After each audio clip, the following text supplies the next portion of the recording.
경제는 언제부터 빚으로 숨을 쉬기 시작했을까? 성장률은 유지되고 주가는 회복되며 부동산 가격은 쉽게 무너지지 않는다. 겉으로 보기에 시스템은 작동하고 있다. 그러나 그 내부를 들여다보면 이 경제는 더 이상 스스로의 힘으로 움직이지 않는다. 대출, 차입, 레버리지. 오늘의 안정을 위해 내일의 시간을 저당 잡힌 구조. 우리는 그것을 관리되는 성장이라 불렀다. 금리는 오르고 있었지만 부채는 더 빠르게 늘어났다. 유동성은 줄어드는데 소비는 멈추지 않는다. 이 모순을 가능하게 한 것은 신뢰였다. 정부는 지급 능력이 있을 것이라는 믿음, 중앙은행은 언제든 개입할 것이라는 기대, 그리고 시스템은 결코 붕괴하지 않을 것이라는 집단적 확신. 그러나 경제 역사에서 신뢰는 가장 먼저 흔들리고 가장 늦게 회복된다. 1997년 IMF 외환위기 당시 한국 역시 같은 착각 속에 있었다. 외환 보유액은 충분하다고 믿었고 단기 외채의 위험은 과소평가되었다. 그 결과 환율은 통제 불능 상태로 치솟았고 기업과 개인의 부채는 순식간에 생존의 문제가 되었다. 위기는 갑자기 닥친 것처럼 보였지만 실제로는 오랜 시간 축적된 선택의 결과였다. 오늘날 세계 경제도 유사한 질문 앞에 서 있다. 빚으로 유지되는 성장은 어디까지 가능한가? 부채로 연명하는 시스템은 언제까지 버틸 수 있는가? 이 다큐멘터리는 그 질문에서 출발한다. 지금 우리가 누리고 있는 안정은 지속 가능한 질서인가? 아니면 다음 위기를 늦추기 위한 착각에 불과한가? 위기는 언제나 숫자의 가장자리에 먼저 나타난다. 헤드라인이 아니라 지표의 미세한 변화 속에서다. 기준금리가 상승하는데도 가계부채 증가율이 둔화되지 않는 현상, 환율 변동성이 확대되는데 외환시장의 유동성은 오히려 얇아지는 신호, 그리고 부동산 거래량은 줄어드는데 가격은 관성처럼 유지되는 기이한 정체. 이 모든 것은 경제가 정상이 아님을 조용히 말하고 있었다. 특히 주목해야 할 지표는 CDS 프리미엄이다. 국가와 금융시장의 위험을 반영하는 이 수치는 위기가 공식화되기 훨씬 이전부터 움직인다. 그리스가 그랬고 아르헨티나와 터키도 마찬가지였다. 재정 적자는 확대되는데 성장률은 둔화되고 국채금리는 서서히 상승한다. 시장은 아직 공포를 말하지 않지만 보험료는 이미 비싸지고 있다. 부채 구조 역시 중요한 경고 신호다. 장기 투자보다 단기 차입이 늘어날수록 시스템은 외부 충격에 취약해진다. 1997년 한국의 외환위기는 단기 외채 의존도가 높았다는 사실 하나만으로도 설명된다. 상환 시점이 겹치는 순간 유동성은 증발했고 환율은 폭발했다. 문제는 부채의 규모가 아니라 부채의 시간이었다. 개인의 삶에서도 같은 징조가 반복된다. 소득은 정체되는데 이자 부담은 늘어나고 자산 가격이 하락하지 않기를 바라며 더 많은 대출을 선택한다. 안정처럼 보이는 일상은 사실상 금리와 환율이 유지된다는 가정 위에 서 있다. 위기의 전조는 이미 곳곳에 존재한다. 다만 우리는 그것을 아직 위기라고 부르지 않을 뿐이다. 경제 충격은 하나의 사건으로 발생하지 않는다. 그것은 연쇄 반응이다. 금리가 오르면 차입 비용이 증가하고 이자 부담은 가계와 기업의 현금 흐름을 잠식한다. 소비는 위축되고 기업의 투자 여력은 줄어든다. 이 과정에서 가장 먼저 흔들리는 것은 유동성이다. 자금이 돌지 않기 시작하면 시스템은 숫자상으로는 버티는 것처럼 보이지만 내부에서는 균열이 빠르게 확산된다. 환율은 이 메커니즘의 증폭기다. 외국 자본은 금리차와 위험 인식을 기준으로 이동한다. 국가 리스크가 조금이라도 높아지면 자본은 즉각 빠져나가고 통화 가치는 하락한다. 환율 상승은 수입 물가를 자극하고 이는 다시 인플레이션 압력으로 돌아온다.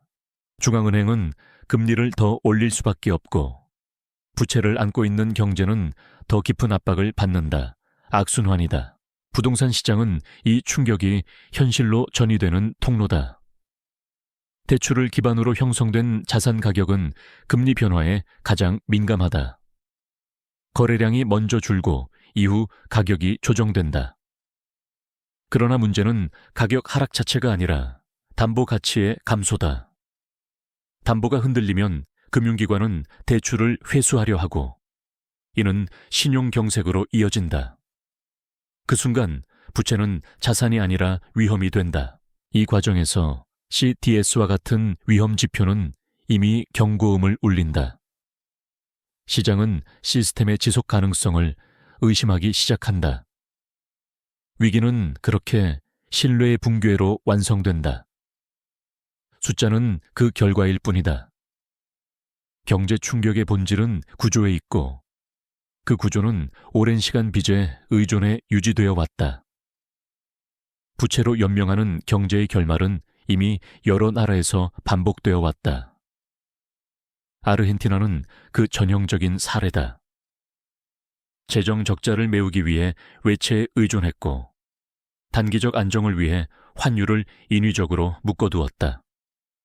처음에는 효과가 있었다. 물가는 안정됐고 소비는 유지됐다. 그러나 신뢰가 흔들리는 순간 자본은 급격히 이탈했고 환율은 통제 불능 상태에 빠졌다. 그 결과는 반복되는 디폴트와 통화 가치 붕괴였다. 그리스의 위기는 조금 다른 형태였다. 유로존이라는 안전망 속에서 부채는 위험하게 축적되었다. 저금리 환경은 재정 규율을 느슨하게 만들었고 국채 금리는 실제 위험을 반영하지 못했다. 그러나 CDS가 먼저 반응했고 시장은 국가의 지급 능력을 의심하기 시작했다. 결국 긴축은 불가피했고 그 비용은 고스란히 개인에게 전가되었다.